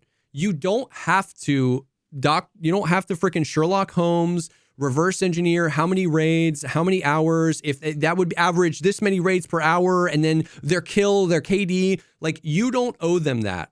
Just be honest with yourself. You know what I mean? Don't be like, I died, he must be cheating. Be honest with yourself. If you feel like that was sus, just send it, bro. Like that's all you owe them. If you feel like it wasn't, it wasn't. I am definitely going to not report people who were cheating, because the situation was it didn't feel like they were cheating at the time. And I'm definitely going to report people that it was like crazy desync, but I was like, that's something about that feels wrong. But that's all you can do. Like all you can do is just be honest with yourself and send it when it feels sus.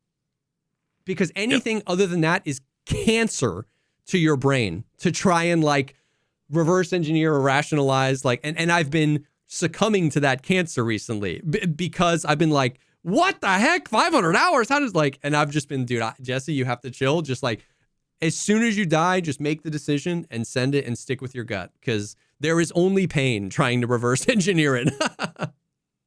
Dude, we won't get into this, but what you're saying is word for word the feeling I've been getting working on this project about social media and reading the things that people say.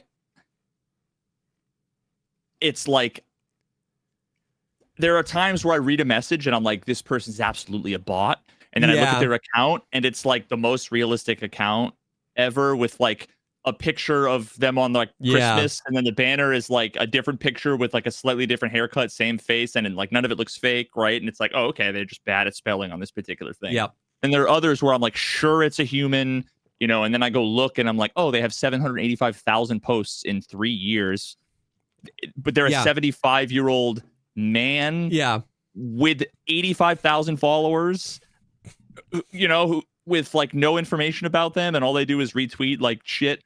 It's the same thing where it's like nothing makes sense. Trying to figure this out is impossible.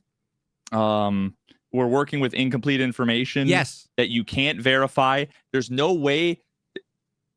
The worst part is that like there's no way for you to ever get an answer to be able to classify something. Yeah.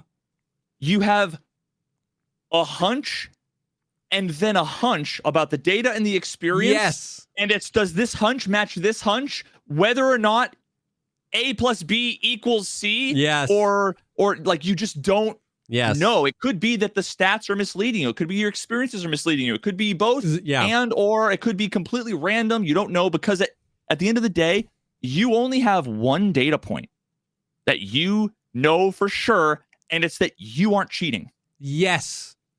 I can look at my stats and go on. I can see that I've got 38,000 followers and I'm following 400 people. So when someone has 70,000 followers and they're following 70,000 people, it's the same thing with stats in a video game. Yes, right? That's actually so funny. Yeah. You have a single data point that of what legit is. Yes. And that actually, the best way to demonstrate to people who are confident either way that either they were cheating or not cheating or whatever is the whole like Jeranism flat earth thing, which is if you're legit, someone needs to go, I know you're cheating. I know you're cheating 100%. It's like, oh, now I see that people, now I can internalize that people just simply don't know the answer. And sometimes your gut only gets you 98% of the way there ever. And you'll never get, BSG could tell you they're legit and I wouldn't trust it. Yeah. They could tell you they're a cheater and I still wouldn't trust it. The only data point I trust is like my own experience and the fact that I know I'm not cheating. Yeah, dude, it's 100%.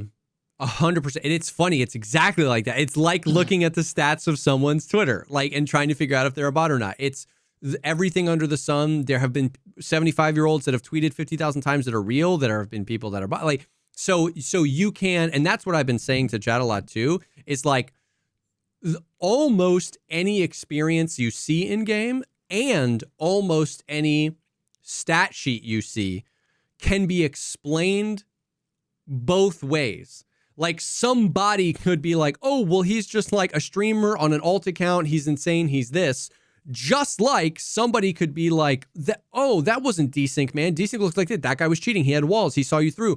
Like, and when you arrive there, when you arrive at 100% of outcomes can be explained with actual like legitimacy for opposing causes of that outcome, you can no longer like, there's so few things. It's like fly hacking is one of the only ones left, or speed hacking, where you're like, there's no way. And it's only some versions of that. Yeah. Because I'm sure there still are some cases where like the scab spawns in and then you see them just go across the sky because they get teleported from like, 000 in the world, coordinates to whatever. Or a major case of like the servers just ate shit for like 30 seconds. Yeah. And everybody like catches up. Yeah. But like when the person's flying around you going like, hey bro. Like, reading your stats or something like that, or like what you have in your secure container. You're like, okay. But even then, right, they could kill you. You could look at their stats and there's an explanation for everything. Yes. If their stats look legit, maybe they just started cheating today. Yes. Right? Like exactly. Maybe they bought the account. Maybe they just started cheating today. Maybe like who knows? And this has been going around where people are saying that there's a cheat that can alter your stats. And somebody sent me a screenshot. Now, once again, well, it was reverse. It was my mod, so I actually trust the source of it. But I got a screenshot of a stat thing, and their survival rate was 114%, but they had 300 survives and 300 deaths. It was like super weird, but the survival rate said 114%, and I was like, oh geez, this is crazy. So I say all that to say, yeah, like I'm with you. I'm tracking. I didn't say this to bring a point forward. It was just like, I am in the upside down. Like, you know what I mean? And sometimes you just need to be like, this is the vibe I'm getting. I don't know. Yeah. I have no conclusion other than something feels weird. Yeah. Yes. And I have been playing this game for 7 years. I have been getting cheated on in this game for 7 years. And for some reason, this wipe just feels different. I'm not getting cheated on in different ways. It's just the situations I find myself confuse me more than in the past. And dude, it's just been it's been such a weird, but I mean, it is what it is.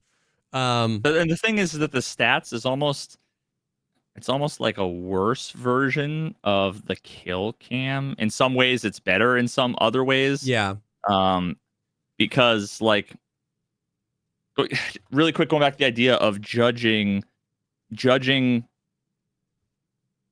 whether someone is cheating based on your gut or not, right? Yeah. Like, sometimes it's very common. I see that people are so confident of the conclusion they've come to the point where like they're sure. Yeah. They're sure, 100%, Yeah. not 98, 100% whether the person's legit or not. And they're filtering that through a machine that has like 2 inputs, 2 outputs. And it's like you have your judgment based on your experience, your game sense, your knowledge, how good you are at the game, how you know that there are all the different kinds of styles, whatever. And then there's another one that is all of the relevant variables. And for some people, that box of variables is 1 stat. Yes. And their judgment is 100 hours. But they've got, 400 hours in Fortnite. So like, I'm sure. Obviously I know. Whereas,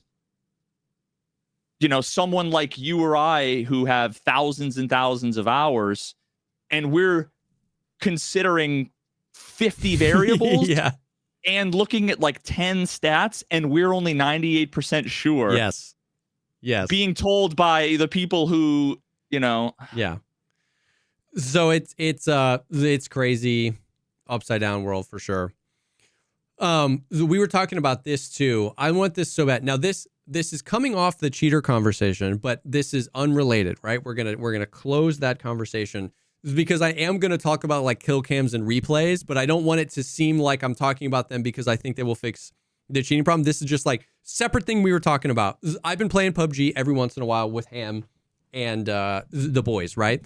Subtlety, who's in chat a lot, like he's a homie. He's the guy that set up the like Pogcast AI voice all that time ago, and we sang the Linkin Park song. Yeah. So Subtlety, he was like, bro, I know you love this stuff, and I know you've wished there was a kill cam in Tarkov. Do you know about how extensive the back end like API is for PUBG? And I was like, no. And he's like, here's one of your games with Ham where you won, and it presents itself like an MP4, like there's a play button in the bottom left, right? So you hit play, and it's the map, the PUBG map we were playing, and it's 10x the speed, and every player is just represented by a dot, and it's centered on you. So it's like you're going, and it's like, you're running around the area, but at any point you can scroll wheel out, and it zooms out, and it zooms out, and it zooms out, and you can drag the map around while the MP4 of this, thing is playing. And when a dot shoots at another dot, the dots connect, and the amount of damage is done, like, pops out of the dots. And so you can, and I was just mesmerized because it wasn't like a full 3D replay or anything, right? I couldn't like change to anyone's perspective, although you can do that, like the tournaments can do stuff like that. I have like edits. Yeah. Where I have like long distance snipe shots in like slow motion with a free cam. No. That's what I'm saying. I'm saying you can do the full 3D thing, but you can also do this, which is like a much smaller version. And just much lighter weight. I was like fascinated. It was just so sick to be able to like see after the fact where people were and like how many people died over here. And I was like, something like this. It was right after a raid in Tarkov where like I completely lost a dude and it made no sense to me how he got away without me seeing him. And I was like, I don't think that guy was cheating. I don't think he was sus. He doesn't think I'm sus, but I want to watch this raid back and I want to be like, oh, I went this way, he went that way. Like we were right next to each other. We never knew. Like it was just so The guy ran into the corner behind dude. a coat rack and he got disconnected. His game crashed and he was standing there and you just never heard anything, never saw anything. And ran right by you. Like there's a million explanations. Dude, it was just so sick. And I was like, for learning Tarkov, that would be like, oh my God, I would love that. I would just do raid replays on like raids that I died and like, what spawn did that guy get? How did he get there? Like, just for learning, dude, it'd be so sick. And then not to mention the fact that PUBG also, like you said, you can basically have the full 3-day replays of the matches. You can pick what player's perspective you want. Like, I was just watching this being like, oh my God, this would be so sick in Tarkov. Oh, I've thought about this a lot back in the day about how like I would go about architecting one of these systems. And one of the things, like one of the use cases that I envisioned, think about how if that player data, you know, there was some API that you could access that where you could extract the player movement data, the raw data, in bulk. So imagine have you ever seen any of those like Trackmania? I trained an AI to do this thing. Yes. I would design it in such a way that you could download 1,000 factory raids and like do like a heat map and figure out like where are the hot spots, what's the average timing per engagement, you know, like there's so much cool shit you could do from the raw data, let alone content creation. Yeah, like machinima and stuff. It would be. But bro. And then someone in chat today was like, bro, somebody made this in SPT. And I was like, show me. And it was the 2D thing. It wasn't like the full raid replay, but it was like a map of factory and it was each person and each dot. And if you hovered over the colored dot, it would show you a path of their entire raid, like where they were on the line of that. So like, and I was like, oh, bro, it's so I would think sick. the biggest obstacle there is really just that's a lot of data. Yes. You know, and I think that's probably it, right? Is like, that's a lot of data going back and a lot of data going back and forth, but then also storing it. Yeah. Because nobody wants to access it during the raid. But if it's accessed after the raid, that means all that information has to be dumped and stored somewhere long enough to give you the chance to go download it, you know, if you wanted to do it. So it's like, that's just a lot of info and a lot of raids. So I get it. But yeah, actually, has I mean, there ever been a game that it would be cooler for? Like this game is the like unexpected, the video game. You know what I mean? How many times did you die on woods? You just fell over and took a nap, and you're like, bro, where was that guy? And you could like, oh, dude, it would just be so sick. I want it. Yep. But bro, I got a quick content recommendation. Okay. I fell into this little rabbit hole, and I've just been. It's very rare these days. I get something that just makes me fucking unironically LOL, like just laugh out loud. And there's a YouTube channel called This Aged Great. Oh, nice. Have you seen?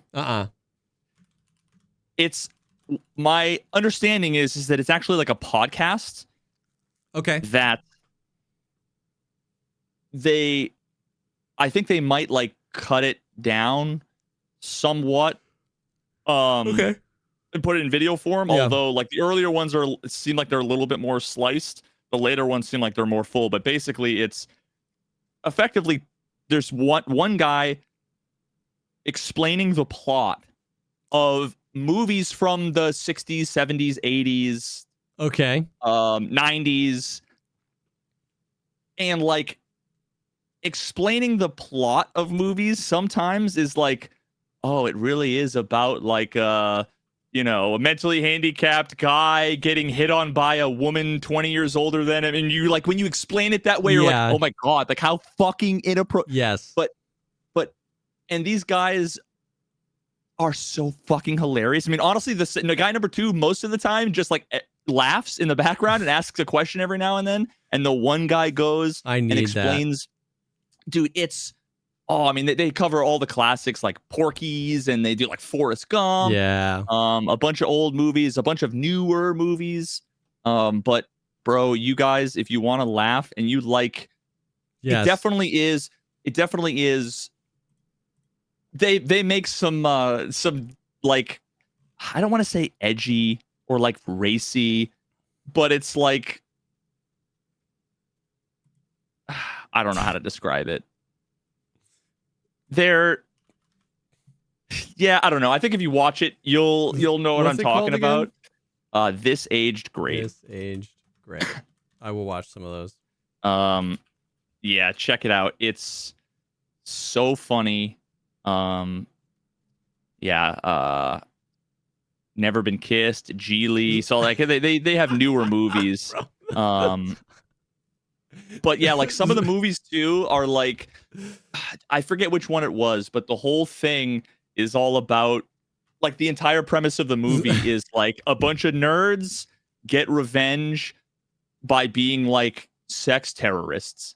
Like, and it's like, okay, they just like, oh, they're gonna get revenge by just peeping on the girls' shower in college. And it's like, it's so nonchalant that they're like doing sex crimes, you know, and they're laughing about it. And then there's another one where this whole time there's this guy who's like kind of a bully, and he's like wicked anti-Semitic, and his dad is like, it's one of those things where it's like he's a piece of shit because his dad was a piece of shit, and you end up empathizing with the kid at the end because like he ends up being kind of not terrible, and he ends up learning like, okay, yeah, you're right, it is wrong, and I was just like beaten by my dad, and it kind of made me lash out, but whatever. And at the end, it's all about how like, maybe you shouldn't be anti-Semitic. And then like right at the end, it's like, but at least I'm not gay kind of thing. It's like, oh my God. It's just like, fuck, dude. It's, and it's one of those things where it's like, God, that's just like inherently funny. It's inherently funny laughing at like the ignorance or intolerance. Yeah. And the absurdity of some of these things about how like, oh my God, this is so fucking bad. Yeah. Like, how is this ever a thing? How is this ever a thing? Yep. It really is. It's quality content. That's great. That is great. My little content recommendation, if you're looking for a TV show to watch, there was a limited series. It's interesting. It was called Adolescence. It's on Netflix. Have you heard anything about this? No, it sounds like a Lifetime movie. Yeah. Adolescence is an interesting name. But basically, it's like the like trailer plot point, without giving any spoilers, is like the police bust into this house and they arrest this 13-year-old boy for murdering a girl. And he's like, I didn't do it. And it's about that. And it's very interesting. It's not like a TV show. It's not like a story that moves from episode to episode. It's 4 episodes long. Each episode is roughly 45 minutes to an hour. And it's only 4. It's like over. That's it. Yeah. And each episode, this is like the shtick of the show. Each episode is a one shot entirely. Each episode is a 45 to 1 hour long one shot. And I looked into some of the behind the scenes, and for each episode, they did tons of like practices. And then Netflix and the team, they filmed for 5 days. They did between 2 and 4 takes a day. And they just picked the best one. They literally no cuts. Like they picked the one with the least amount of mistakes or the most amount of what they got right. So they would just churn this. Each episode took an entire week to film, and they took the best cut. And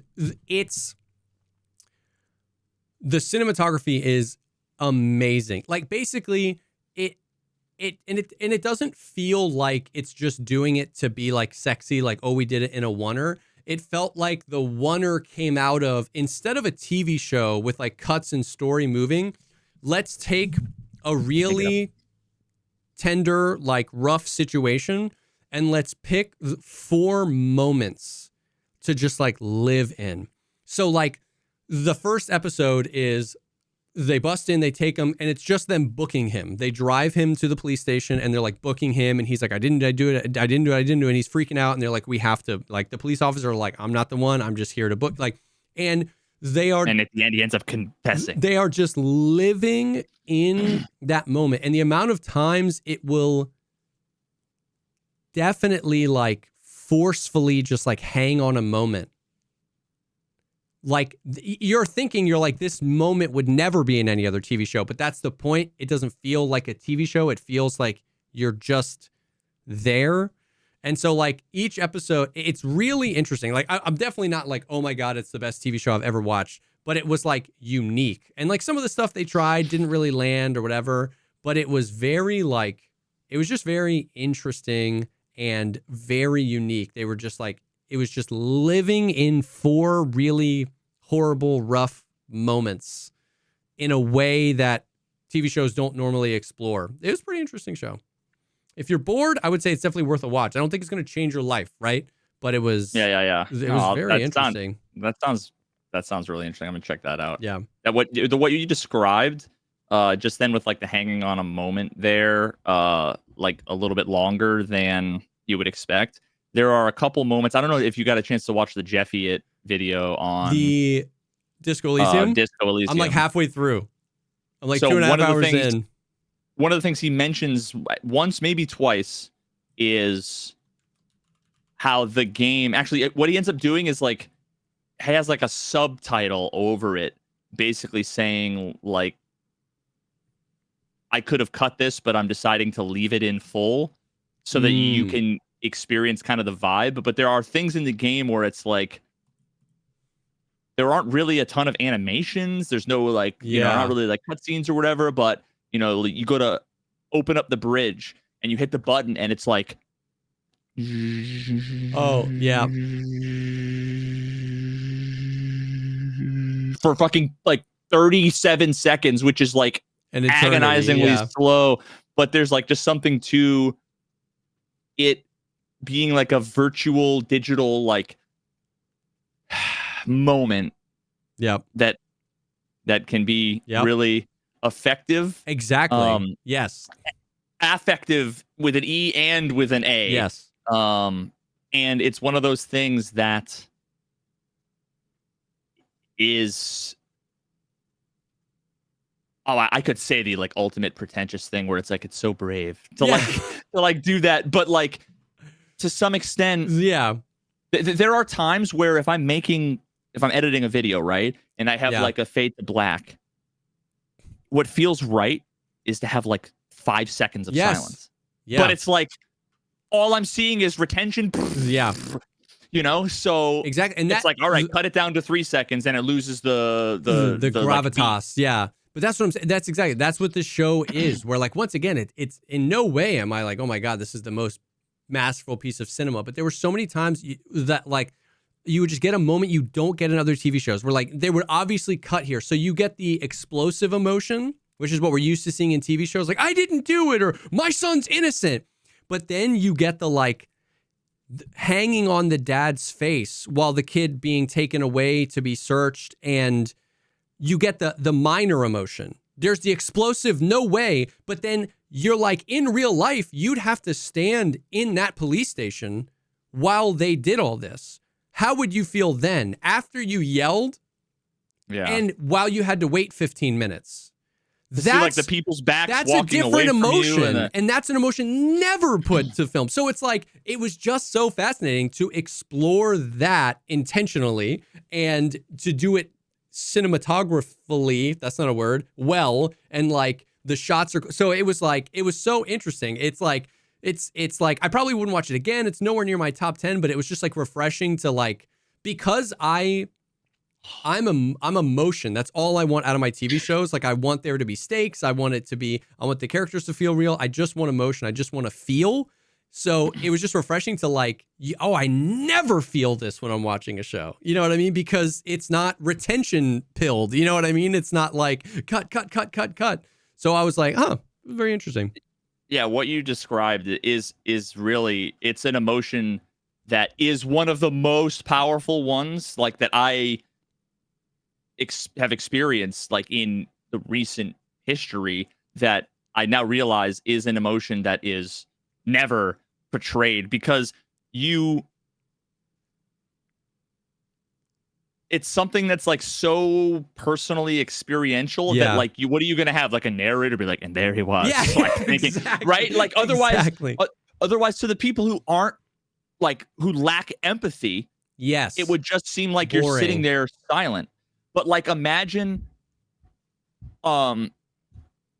you know, there's an argument, you're screaming, you're yelling, whatever, the person leaves, and it's that moment of silence where your heart is still racing. There's no resolution. You're like, the anxiety that comes from that. That's like such a real thing. Where it's like, it's almost like you want to chase them down and say like, no, we like, something has to happen. But you sit there with the unknown, with the anxiety. Oh man. Yeah. I'm definitely checking that out. Yeah. So pretty interesting show. I'm definitely going to watch this age. Well, that's funny. And like I said, I'm about halfway through Jeffy. I've been putting that on every time, like if I'm eating lunch or I'm waiting for a video to render or something like that, I'm popping it on, and I'm through both sections of him talking about Frederick. Yeah. And that's like, so honestly, that's something that kind of thing I have written in to videos and then removed so many times. Because it's like, you're like, this feels so right to talk about. You write all of it, and then you just think like, what? Like, people aren't gonna care. They're gonna be like, what the fuck? I didn't sign up for this. And to some extent, you kind of just have to like be like, experience this with me. You know, like the contract should be, you should have an open mind, an open heart, and want to experience a thing. It shouldn't be like, I'm expecting a fucking tight 1 hour let's play explanation of blah, blah, blah, blah, blah. It's like, just come on this journey with me, please, for God's sakes. So his video is great so far. Great. But yeah, so that's the stuff, man. Friggin' Death Stranding is lit. Excited to hear your opinions unfold on that. Tarkov is feeling good and fun, and BSG's going crazy, and so yeah, good stuff. If you are interested in even more podcast content, you can go to patreon.com/thepodcastpod and get early ad-free access to these episodes, additional episodes that we filmed just for the podcast, for the Patreon over there. So definitely check that out. Once again, thank you to Chubbies for sponsoring this episode. You guys are the best, and we will definitely see y'all on the next one. Peace.